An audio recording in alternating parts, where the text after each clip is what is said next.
Hi, everyone. This is Mike, and I wanted to take a few minutes to cover an obstacle that one of my new sales people ran into recently. She showed the customers some mattresses, and they ended up settling on a Queen Majestic Super Pillow Top. So that's a really great lead, and they wanted to finance even better. So she started to do the financing application with them. And when she got to the income portion, he said that his income was $700. Apparently, he's a student studying at university, and so he just doesn't make that much income. Well, she made a few mistakes at this point, and some are more basic than others, but in the same way that it's a good opportunity for her to learn from these mistakes, it's a good opportunity for everybody to learn from these mistakes. So I figured I'd go through a couple of them really quickly and address both how I would have handled it in the moment and then how I ended up capturing the sale afterward. So the first thing that she did was she heard the 700 and she did ask him about it, and she knew that 1,000 was the limit. But for some reason, she still ended up submitting the application with his income at 700. And if you're not familiar with these programs, this is an automatic denial.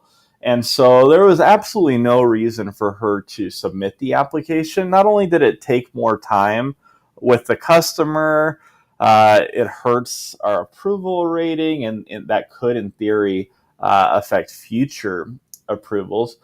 But most importantly, why do something that has absolutely no chance of being successful? You might as well try to give yourself as many opportunities as possible. Particularly in this case, there is no better opportunity than when a customer is sitting in your store. They have chosen a Majestic Super Pillow Top and they are just trying to come up with some way to pay for it. This is a really great lead, and you're not going to get every single one, but you might as well do everything within your power to make the sale.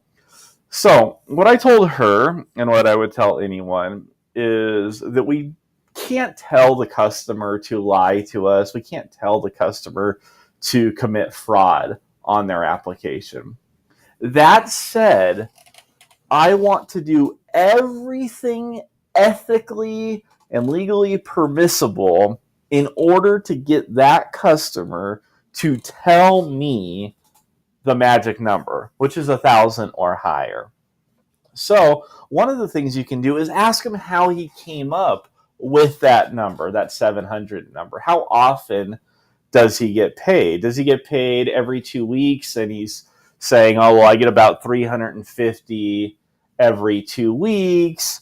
And so 350 times two, well, that's 700.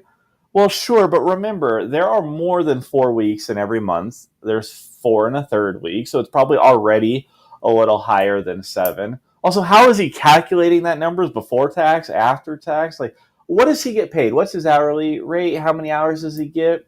And I want to find some way for him to get to 1,000. And once he tells me 1,000, I can ethically put 1,000 into the application and proceed.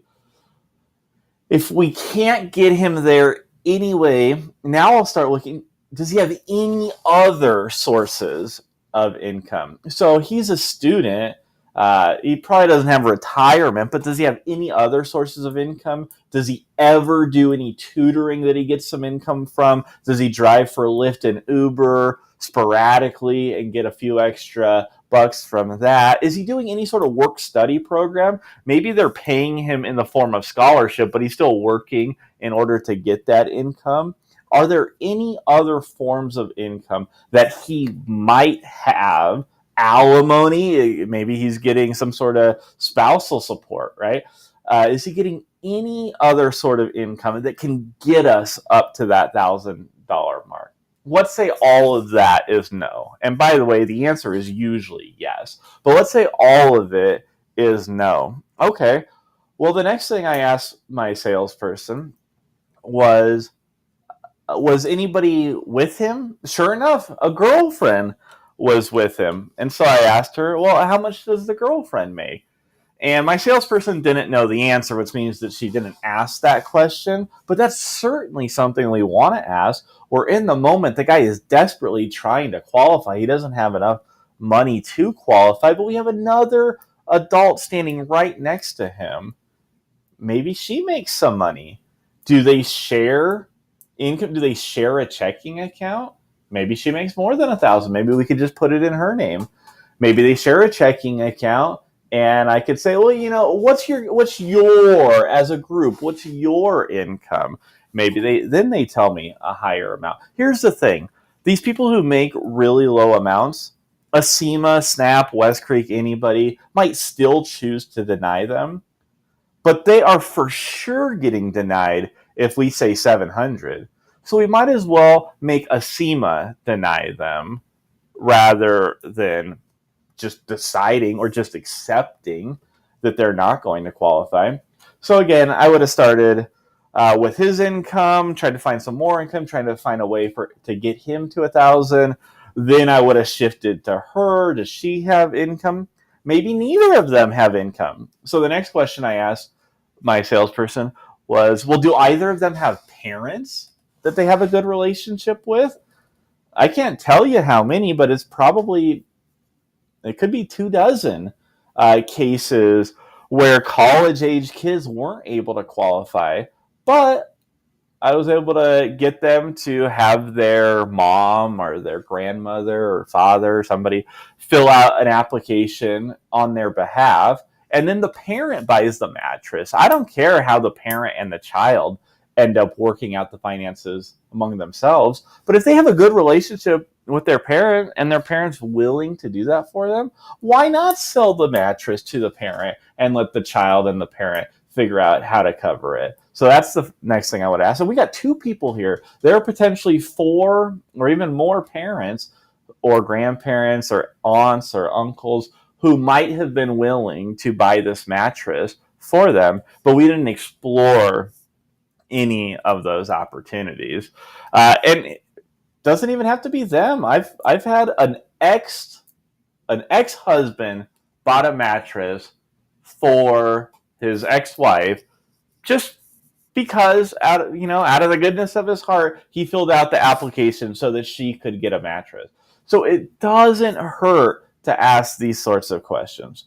So anyway, that was a learning opportunity for my salesperson. The customer ended up leaving. When I found out about it, I texted the customer and I asked some of these questions. And I said, well, actually, because he did have a little bit more income than he thought. And I said, well, you know what? Listening to you, it sounds like you make about 1,000 a month. I'm not quite sure what the numbers are, but if it's possible that you could be around that 1,000 a month, here, why don't you try this other company? Go ahead, fill it out, and see what happens. It can't hurt to fill it out with 1,000 and see what happens. And so he did, and lo and behold, the guy qualifies for $450. Now, that's not enough to buy a Majestic Super Pillow Top, and now the guy's not in our store, so we need to get him back in the store. But now we have an opportunity.